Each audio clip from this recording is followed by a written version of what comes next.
I'm your host, T. Mitchell Bell, and we're here live in the WNJR Studios with Kevin Masch. Kevin, thank you very much for joining us. Kevin's from Cincinnati, by way of Nashville. That's right, thank you. And Kevin is heading up to Jamestown tomorrow to play a gig and stop by the studios to share some of his music with us. Kevin, normally I ask people to just like dig in and play a tune right off of the bat. What do you want to play for us? Sure, this is off my new album. It's called Ballad of True Love. It's, I guess, the single. Okay. All right, here we go. Okay.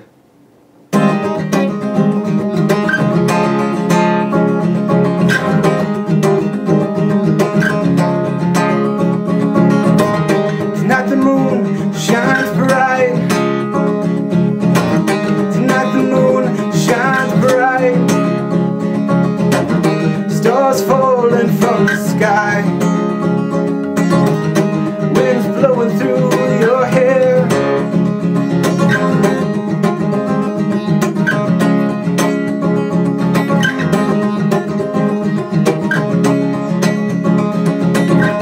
Soft light falls on your eyes.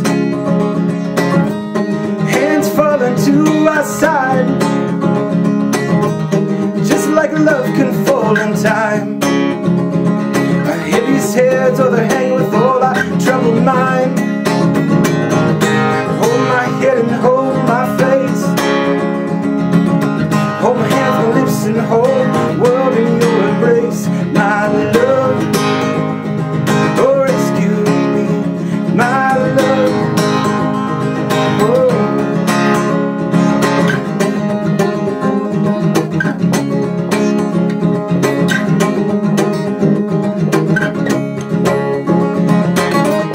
My mind's playing tricks on me. Memories are always failing me. Before I walk down dark alley streets, oh love, won't you rescue me? Hold my head and hold my face. Hold my hands, my lips, and hold the world in your embrace. My love, oh, rescue me, my love, oh. Hold my hand and hold my face. Hold my hands, my lips, and hold the world in your embrace. My love, oh, rescue me, my love, oh, rescue me.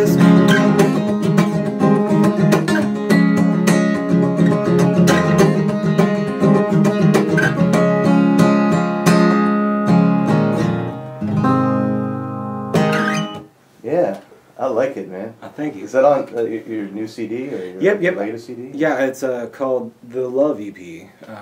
Yeah, it's actually something I'm releasing all my own, handmade everything.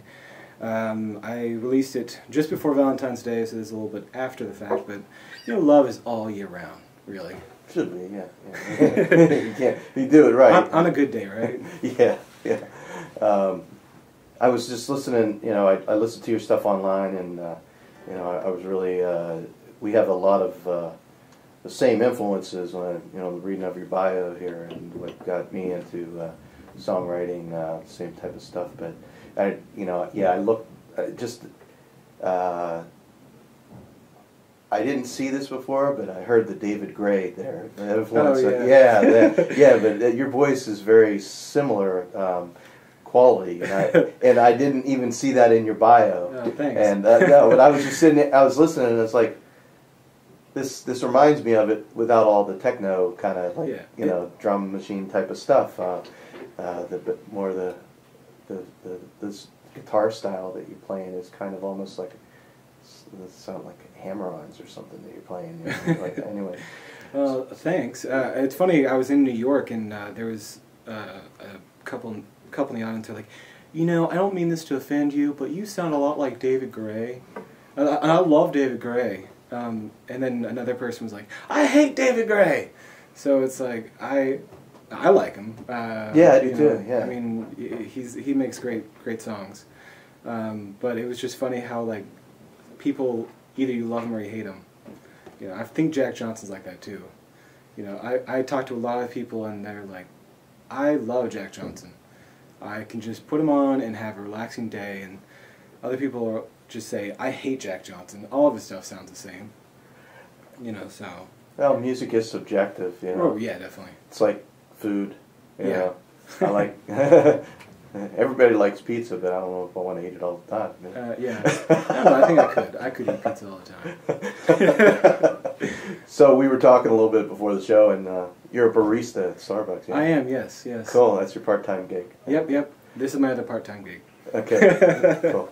And your other part-time gig, your songwriting stuff, so how did that all happen? How did you get into, playing guitar, writing music and all that? It started when I was 17. My cousin, well actually a little bit before that, my cousin had an electric guitar. He got it for Christmas, and I was like, Mom, Dad, can I have a guitar? They're like, well, we have a piano at home. Why don't you try that out?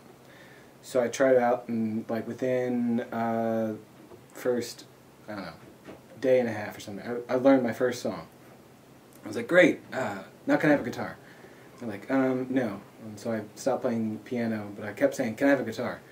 And I've always been into poetry and writing, and for a while I wanted to be a writer, and then I realized that, wow, I have to write a whole lot of words to be a writer, and so songwriting is like being a writer, but in small form. It's like shorter short stories. Yeah, it's like you can condense everything and try to be very concise and say it in so few words. It's mm-hmm. and at the same time, I find that if you try to be too wordy or too try to pick words that are too big for people mm-hmm. who has to sit there with a dictionary. Yeah. What is that? Like only you know what that means, and sometimes that's cool, but it's kind of a balance between that. Yeah, I guess you can be a short songwriter, or you can be a long songwriter like Dylan. So. Yeah. Oh yeah. I got the Dylan shirt on today. Yeah. Oh yeah, he's the longer songs tend to just run on and on and on, and kind of like that, I guess, blues-based format, really it's just like this long narrative of stuff, and he is another person that, he's someone else that people either love him or hate him. Oh, definitely, yeah. And I was actually, I started getting into him around the Chronicles, the Chronicles book, Oh, wow. That's when I first started getting into him. So I guess I'd been playing for a while before then. I mean, I listened to James Taylor my entire life, so probably James Taylor is my musical god, I guess. Like touchstone, Yeah, I guess. Back to that. But then, I've found a lot of other artists, and then Dylan came along with, and I read that, and so it's weird the way I got into Dylan opposed to the way my dad got into Dylan, mm-hmm. because he's closer to Dylan's age, I guess. Yeah. But he was involved with all that. Like, what is he trying to say? What are you trying to say? I just cut through that and got the book and was like, oh, here, this is what you're trying to say. And so now everything made sense. All these different changes, mm-hmm. and. But then I went and saw him at the Fox Theater in St. Louis shortly after I had started listening to his music, and I thought, man, I cannot understand most of this. I was like, but it's Dylan. You gotta see the legends. My dad saw Hendrix, so I have to see somebody before they die. Yeah. And I knew a couple songs. I was like, oh yeah, I know this one, and but everyone in the audience knew it. That was the most amazing part. And then probably 2 years back, I saw him at the Ryman in Nashville, and A, that was an amazing show, and B, I understood every song except for one. And I think that's the key to understanding music that people don't get, is immersing yourself into it. And if you can immerse yourself, you can probably come out with better understanding. Yeah. Well, we'll talk about that after out of the next song a little bit, because